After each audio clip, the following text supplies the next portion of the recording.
Ah, hi there. Hey, how's it going? I love your visitor center here. I just wanted to come in and visit your town. Oh, great. We'd love to have you. We have coffee shops, outdoor activities. We have plenty to do, plenty to see. What is that? What's what? What's that right there? That's my Doberman. Yeah, Doberman. Yeah, sorry, we don't allow Dobermans in here. You don't allow dogs? Oh, no. We love dogs. We're a big dog town. We're just not those types of dogs. Really? Really? Really? Yes, really. Really? Yep. Fine. Let's go, buddy.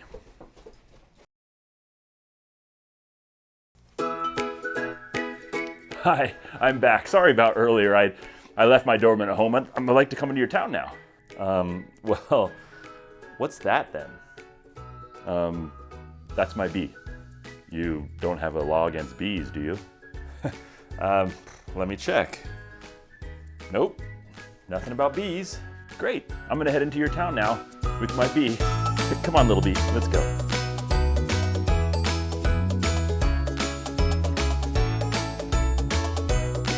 You might not believe it, but yeah, there are places in this world where Dobermans are banned as a breed as a whole.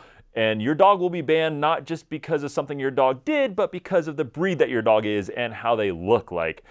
Crazy world we're living in right now, but we're going to talk all about where Dobermans are either banned or heavily regulated in this video today, and we're going to have a little bit of fun while we do it. First up, just remember I am not a lawyer and laws are always changing, and not only that, but sometimes the laws can get a little confusing, such as Dobermans might be permitted on a state level, but on a local ordinance level, they might be banned. So definitely do your own research before you make any major decisions based on this information. Now, first up, what is breed-specific legislation, or commonly called BSL? Well, really, these are any laws or regulation that target a dog specifically because of what breed that dog is. And it could be requirements like extra registration requirements, muzzle requirements, or it could just be a flat-out ban on the dog as a whole, again, only because of its breed. So do any states as a whole within the US ban Dobermans? Well, luckily right now the answer is no, but there are a lot of states that don't have prohibitions on breed-specific legislations. Now, if a state doesn't ban breed-specific legislation, then generally cities and counties within that state are free to make any laws they want targeting dogs just because of their breed. And really only a handful of states currently have prohibitions against breed-specific legislation. The states right now are Arizona, Connecticut, Delaware, Illinois, Maine, Rhode Island, South Dakota, Utah, and Washington. These states have outright prohibitions against breed-specific legislation, so cities and counties within them can't target specific breeds. They can make a law for dogs as a whole, but not for one specific breed. So good for those states. I wish there were more of them. What about some local jurisdictions within the US? Well, there are a lot of cities and counties in the US that do target Dobermans specifically, believe it or not, and they have bans or regulations against them. Some of them will require special ID tags because they say it's an aggressive dog, or muzzles they're required to wear, or sometimes they'll just outright ban the Doberman entirely, all simply because of their physical appearance and what characteristics, what breed they seem to match up with, which is just crazy to me. Now, here are two examples to show you exactly what I mean. First up, here's one city ordinance out of Crowley, Louisiana, section 4-50. It says, the following animals or breeds of animals are declared to be dangerous or vicious by virtue of their predominant characteristics and represent a real and imminent danger to the public health and safety of persons and property. And under this section, the Doberman Pinscher breed is listed specifically. Now look at that wording, a real and imminent danger because of their predominant characteristics. Like, what are they talking about there? Licking you to death, following you around everywhere like a Velcro dog? Not quite sure what they're referring to. Now here's another example. This one comes from a city ordinance in Arcadia, Wisconsin. It says, quote, for purposes of enforcing this section, a dog shall be deemed dangerous if within any 12-month period it bites 2 or more persons or inflicts serious injury to one person in unprovoked circumstances off the owner's premises. Okay, that makes sense. The dog bites 2 people or inflicts serious injury unprovoked.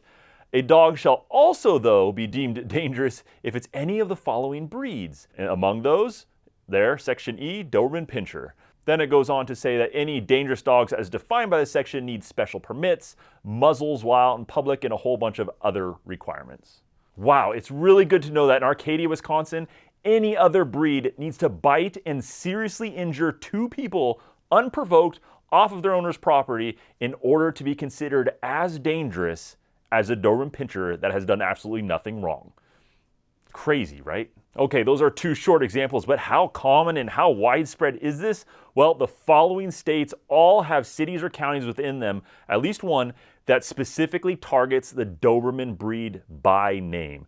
They are North Dakota, Nebraska, Kansas, Iowa, Missouri, Louisiana, Mississippi, Tennessee, Kentucky, Wisconsin, Indiana, Michigan, Ohio, South Carolina, Georgia, Montana, which kind of just has a mandatory insurance thing on Dobermans, and New Jersey. That is pretty widespread in my opinion. All these states have local jurisdictions that target Dobermans by name. Now, if you're like me, you're absolutely astonished by how widespread this is. I mean, I couldn't believe when I started looking into these laws and actually how many of them are out there that specifically name the Doberman. And it gets worse than that, though. Depending on where you live in the world, there are whole countries that either ban or heavily regulate the Doberman breed by name. Now, this isn't an exhaustive list, but here's just a couple examples. Some of them include Ireland, Italy, Bermuda, Romania, Singapore, Malaysia, Qatar, Ukraine, and Belarus. Now, according to the website briefly.com, the Doberman is the 7th most banned dog in the world. And look, maybe I kind of get it. As an owner of one of these horrible, vicious weapons, these completely uncontrollable, most trainable dog in the world, dogs, just dangerous things. You know, why they're so heavily banned, I guess I kind of get it.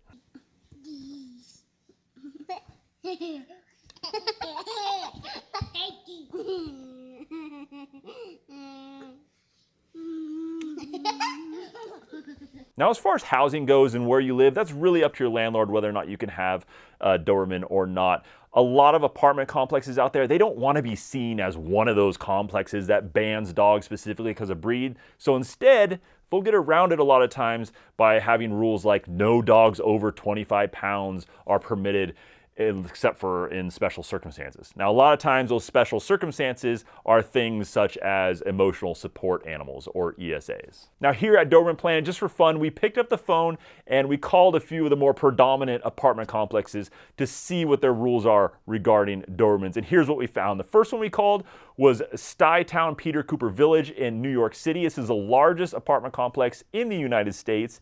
And their rule was basically any dog under 40 pounds was permitted. So in essence, this rules out Dobermans, except for maybe really small ones. The next apartment complex was Park La Brea. This is the largest apartment complex west of the Mississippi. It's located in Los Angeles.